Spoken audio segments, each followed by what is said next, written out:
comfort that says you're not alone, I'm here, and that you are loved. Do you have a place where you can go where you feel completely free? A place where you can just be and be present? This is my place. Welcome to my world.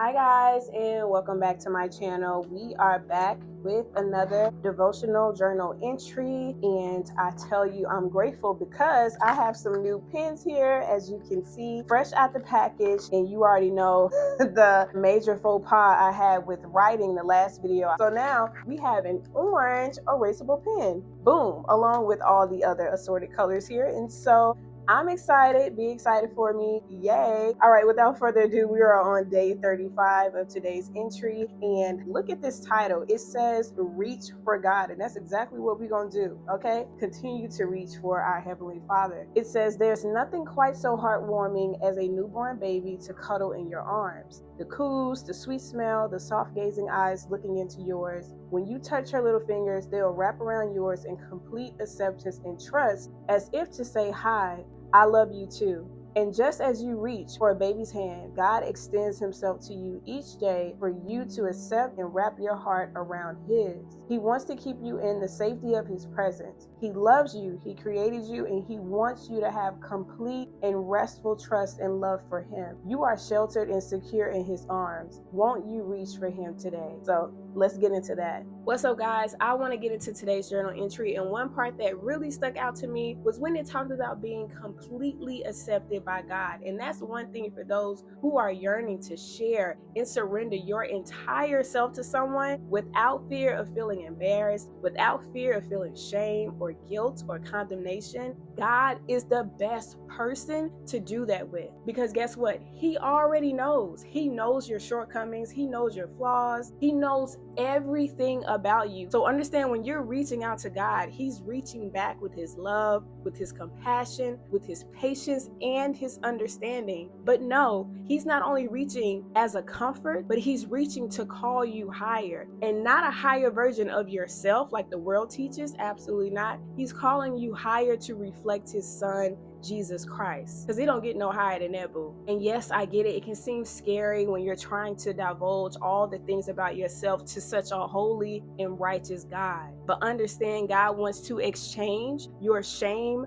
for sonship. When we reach out to God, that process is a part of our healing, a healing that allows us to rise from the shame that tried to keep us locked up, and allow his love to utterly destroy the fear of feeling exposed. All right, and so now we're back, and we're going to go over the focal verses that are here. First one coming from Psalm chapter 18, verse 16, which says, he reached down from above and took hold of me. And that's exactly what God does. God is reaching down out of his compassion, and in that compassion, we feel his comfort. Comfort that says you're not alone, I'm here, and that you are loved. Okay, and so let's get into the next verse, which is coming from Luke chapter 18, verse 16. It says, Jesus, however, invited them. Let the little children come to me, and don't stop them, because the kingdom of God belongs to such as these. As grown as we may think we are, when it comes to us being children of God, we have to keep that same energy, okay? Just like we are with our own parents when it comes to our Heavenly Father, knowing that he wants us to reach out to him. He wants us to call on him, and he's ready to give us the answers that we need. May not give us the answers in the time we want, but he's ready to give us the answers that we need. And so let's go to Psalm chapter 57, verses 2 through 3, CSB. It says, I call to God Most High, to God who fulfills his purpose for me. He reaches down from heaven and saves me. And so that's one thing we have to keep in mind when it comes to our purpose, because purpose is a buzzword, especially in the church community. We have to understand that when we submit and surrender our lives to God, it is he who is going to fulfill and complete a thing in our lives, because it's his will anyway, right? It's his purpose anyway. And so all we have to do is get out of his way so that he can finish the thing. So let's get into our writing portion here. But first, there is a verse coming from 2 Corinthians chapter 2, verse 15. NLV, it says, we are a sweet smell of Christ that reaches up to God. And I feel like they chose this version only because it had the word reaches up to God in it. I want to actually read this from the King James Version. Y'all know me. You know I love a good KJV. I also like the Amplified Version as well. That's like a hard 2 for me, but I already have it highlighted here. It says, "For we are unto God a sweet savor of Christ in them that are saved and in them that perish."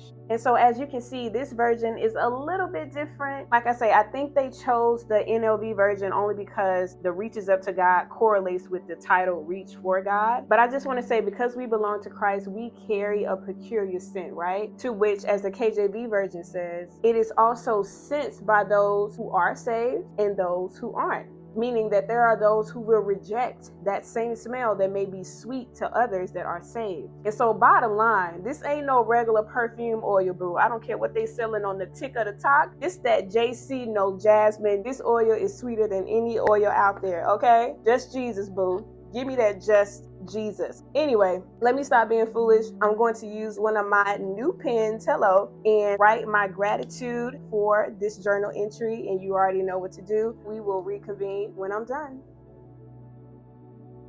All right, so let's get into what I wrote. I said, "Heavenly Father, thank you for loving me through your acceptance and immense love. I'm so grateful that I get to experience the healing of being completely accepted, as well as the protection from the shame that tries to keep me from experiencing this love. Thank you for exchanging my shame for sonship." And so, yes, I pray that for you, all of you who may be feeling that same way and feeling like, again, you wish you had someone to go to. I want to implore you to try God. And so let's get into today's prayer. It says, "Father, I reach to you right now and rest in your presence. I release all of my concerns to your mighty hand and walk in the peace that knowing you gives." My God, what a way to end this journal entry. I really do hope and pray that you're able to follow that prayer and really rest in the presence of God and walk in the peace that knowing him gives, okay? And so without further ado, you already know what to do. Go ahead and give this video a thumbs up if you like this video. Also share it with someone that you believe will like the video as well. And comment down below your thoughts. I would love to hear from you. If you have any prayer points, please comment down below. I would love to pray for you. And of course, if you reach the end of this video and you're not a part of the family yet, go ahead and hit that subscribe button. And like always, I will see you in the next video. Peace.